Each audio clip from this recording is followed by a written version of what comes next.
Joining us now is Guy Hirsch, Managing Director of eToro US. It's a social investment network.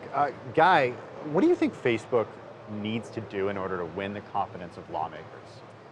I think that it needs to ease their concerns that this is currently any sort of a threat to existing order. It's an experiment. It's an interesting experiment. It's an experiment that might benefit society as a whole. And so I think lawmakers should be more interested in understanding how would it work, what would be the effects in order for them to make I would say, an informed judgment if this is good or bad. Look, given what we saw last week in front of the House and Senate from Fed Chair Jerome Powell, the questions that he faced about Libra, this is going to be an uphill battle for David Marcus and Facebook as a company. I mean, how do you convince lawmakers that this is not out there to sort of disrupt the order, given that it's headquartered in Switzerland and is in fact a sort of this global network?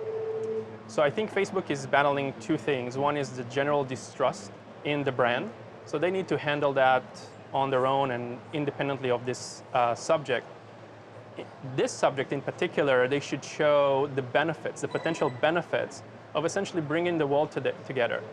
The US pioneered the creation of the web, and look at how much benefit it provided to the world as a whole, and really made sure that the US is dominant in terms of the US being the beacon of innovation. So I think lawmakers should think about this in that context too. If they will allow this blockchain initiatives to flourish, it might contribute to the US dominance in terms of the world's capital market, or being the world's capital for financial services.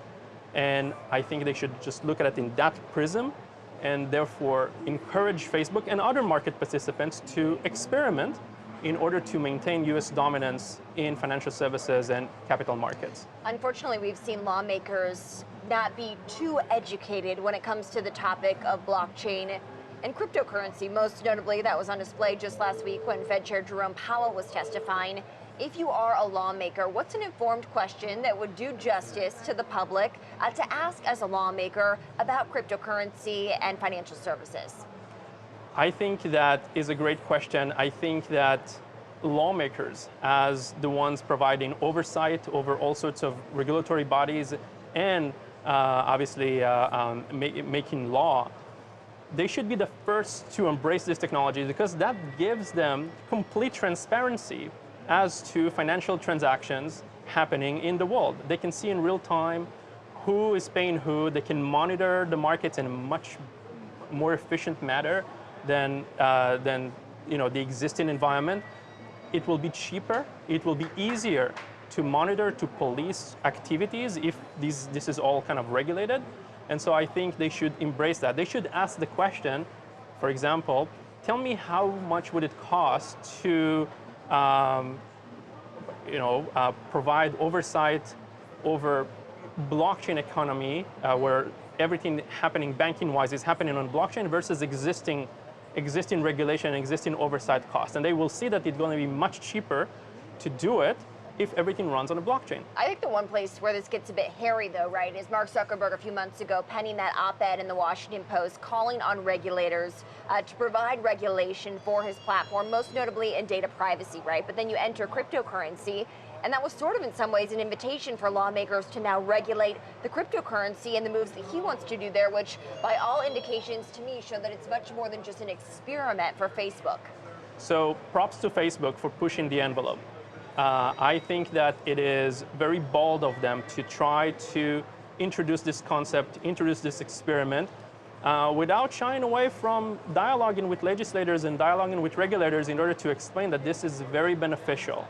I would assume that Mark Zuckerberg would, I don't know, but I would assume that he would be fairly comfortable, I mean, I assume they've analyzed it, to be completely in compliance with every law and regulation in the US and outside to make this thing happen.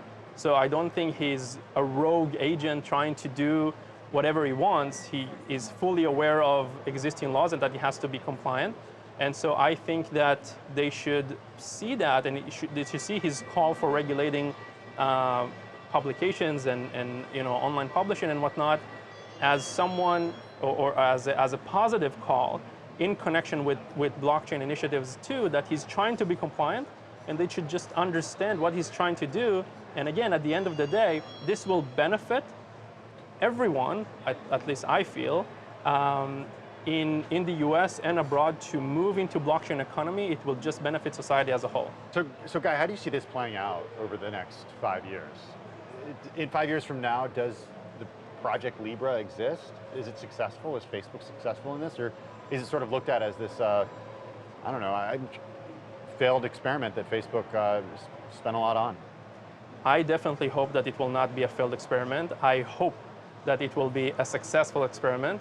Obviously, it's hard to predict the future, but I feel that other market participants would join Facebook in creating their own coins, in creating their own tokens for maybe other purposes.